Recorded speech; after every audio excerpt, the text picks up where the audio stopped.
another lesson in the After Effects course for beginners.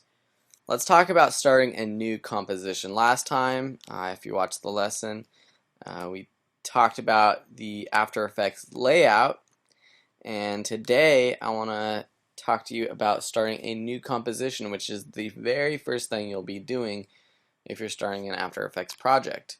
So last time I had a new composition already started. You saw the black canvas, video canvas, but if you just open up After Effects for the first time, this is what you're going to see. To start a new composition, there's a couple different ways you can do it. Up here at the top, you can just go up to Composition and select New Composition. As you see, you can press Command N on a Mac, or I believe Control N on a PC. Or you can go down to this little video icon. It looks like a little film strip down here in the project folder bin, and click that. So once you click that, you get this dialog box open, and you'll notice it's pretty similar to other video editing programs where it asks you for a name. So we'll just do Practice After Effects. That's what we'll call it. Then you have different sizes. So you can choose a preset size from this preset menu, and usually those are fine if you want to pick one of those. There's no right or wrong answer for picking the size of a composition. Sometimes you're using After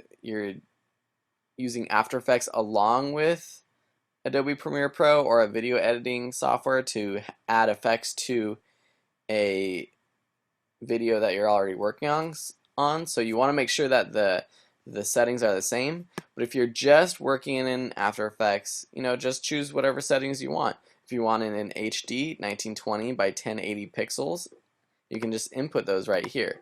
Say you want 1280 by 720, you can choose that. If you don't want this aspect ratio of 16 by 9 or 16 to 9, which is the typical 8 aspect ratio for videos nowadays, you can unlock it by unchecking that box and putting however many pixels you want. You can actually relock it, and then if you increase by just clicking and dragging to the left or right, it keeps that aspect ratio. Even if you're just clicking on width and increasing the width, it also increases the height. So I'm going to go back to 1920 by 1080. Actually, I'll do 1280 by 720.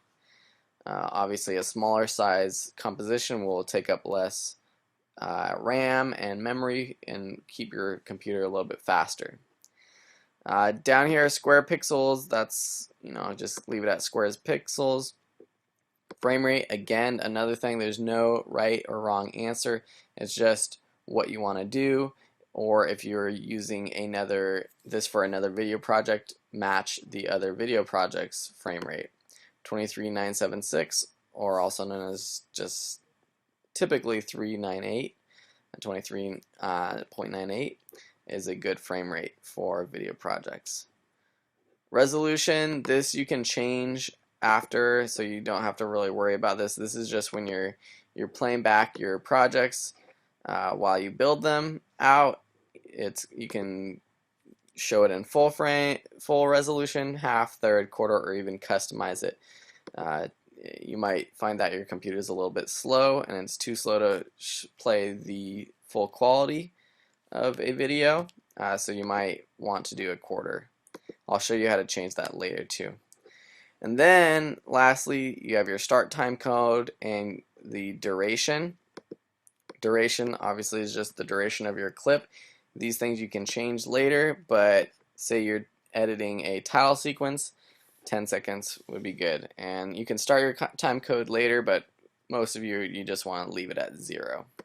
And background color, that's the last thing, is if you want, you can change this to another color, white or whatever you want, but I would just leave it at black.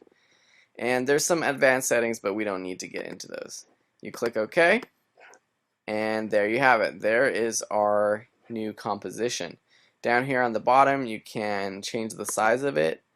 I usually say fit up to 100%, and that fills this box right here, this canvas, and you can make it bigger or smaller depending on what you need room for outside of it. If you need more room for the effects bins or the timeline or whatever. Here down at the bottom is the resolution, so you can just change this if you want. See the other things you might need to know. This toggle transparency grid. By clicking this, it gives you this transparency grid which shows you what is transparent. So say you want to create a project that just has text or titles and you want to put it over a video clip in Adobe Premiere Pro, it's good to know what is transparent and what's not transparent. There's a lot of other things down here. The other thing I'd like to show you is this button down here to the right of the size. You can click that and there's some cool tools. So there's a title action safe. So if you have to pay attention to titles for to make sure your titles don't go outside of these boxes for like television or something like that, this is a good resource.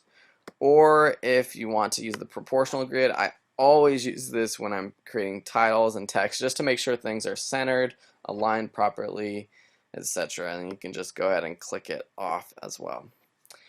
That's it for now. That is starting a new composition. I hope you enjoyed this lesson. If you have any questions, message me or find me on videoschoolonline.com, and I'll see you next time. Talk to you later and have a great day. Bye.